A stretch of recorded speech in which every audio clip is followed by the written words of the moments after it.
আচ্ছা, আপনারা প্যাসিভ ইনকামে বিশ্বাস করেন? মানে ধরুন একটা গোটা মাস আপনি কোনো কাজ করলেন না, অথচ আপনার রোজগার হলো, অল্প হলেও রোজগার হলো। আমি বিশ্বাস করি। আপনারা কম বেশি সকলেই জানেন আমি আমার প্রফেশনাল জার্নি শুরু করি একজন ব্লগার হিসাবে, এবং সেই সূত্রে গত 3-4 বছর আগের লেখা ব্লগগুলোর দৌলতে প্রতি মাসে কোনো কাজ না করেও আমার কয়েক হাজার টাকা ব্যাঙ্ক অ্যাকাউন্টে আসতেই থাকে। তারই একটা সহজ উদাহরণ হলো অ্যামাজন অ্যাফিলিয়েট মার্কেটিং। এবং গত মাসে যেমন আমার প্যাসিভ ইনকাম হয়েছে 2654 টাকা, কোনো কাজ না করেই।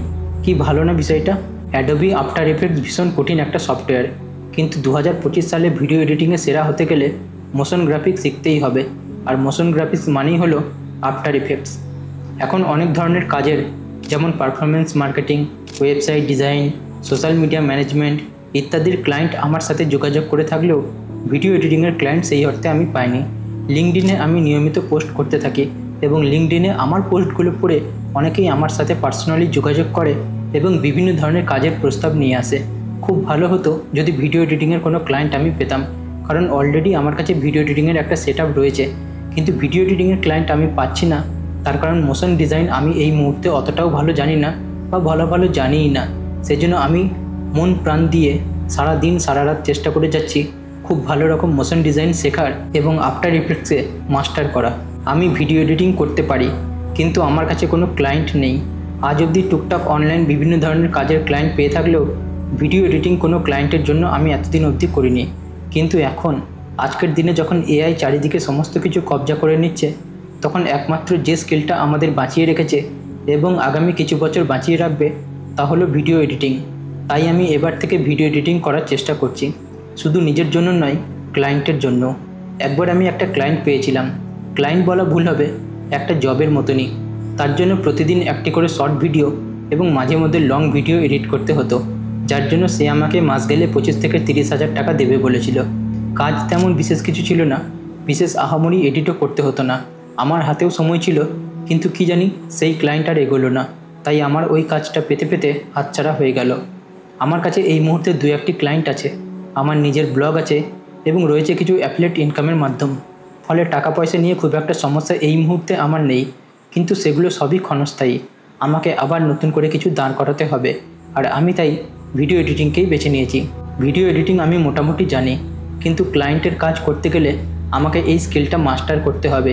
তাই আমাকে শিখতে হবে মোশন গ্রাফিক্স, ভিএফএক্স, সিজিআই ইত্যাদি, যতটা পারি, যতটা আমার পক্ষে সম্ভব হয়। আমি আমার ভিডিও এডিটিং শেখার জার্নিটা এই চ্যানেলে সিরিজ আকারে তুলে ধরার চেষ্টা করব।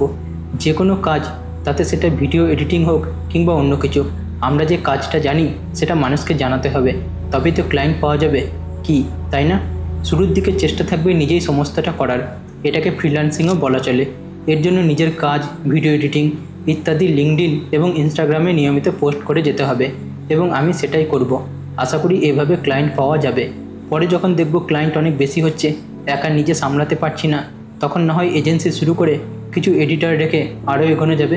ইতিমধ্যে আপনাদের অনেকেই জানেন আমার এজেন্সি আমি অলরেডি শুরু করে ফেলেছি। আমার এর আগের ভিডিওটা দেখলে আপনারা সেই সম্বন্ধে সমস্তটাই জানতে পারবেন। যাই হোক, যে কোনো স্কিল শিখে আমরা ফ্রিল্যান্সিং অথবা জব করতে পারি। জব করতে গেলে আমাদের অনেক পরিশ্রম করেও টাকা আসবে সেই খানিকটা, তবে মাস গেলে নিয়মিত মাইনে পাওয়া যাবে। অন্যদিকে ফ্রিল্যান্সিং করলে ইনবাউন্ড ও আউটবাউন্ড লিডের মাধ্যমে কাজ ঠিকঠাক পাওয়া যাবে আশা করা যায়। সেরকম হলে রোজগারও মন্দ হবে না, আর না হলে ফাঁকা বসে থাকতে হবে।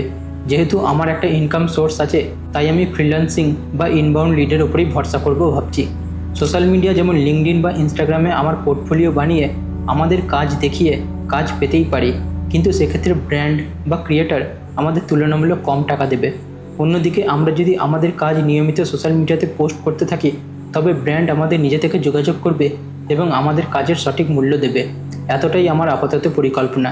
এই ভিডিও এডিটিং শেখার এবং ক্লায়েন্ট পেয়ে বিজনেস গড়ে তোলার সিরিজের এইটিই প্রথম ভিডিও, বলতে পারেন ইন্ট্রো ভিডিও। একে একে আমি শিখতে থাকবো অত্যাধুনিক ভিডিও এডিটিং এবং মোশন গ্রাফিক্স। তারপর আপনাদের সামনে তা তুলে ধরার চেষ্টা করব ভিডিওর মাধ্যমে।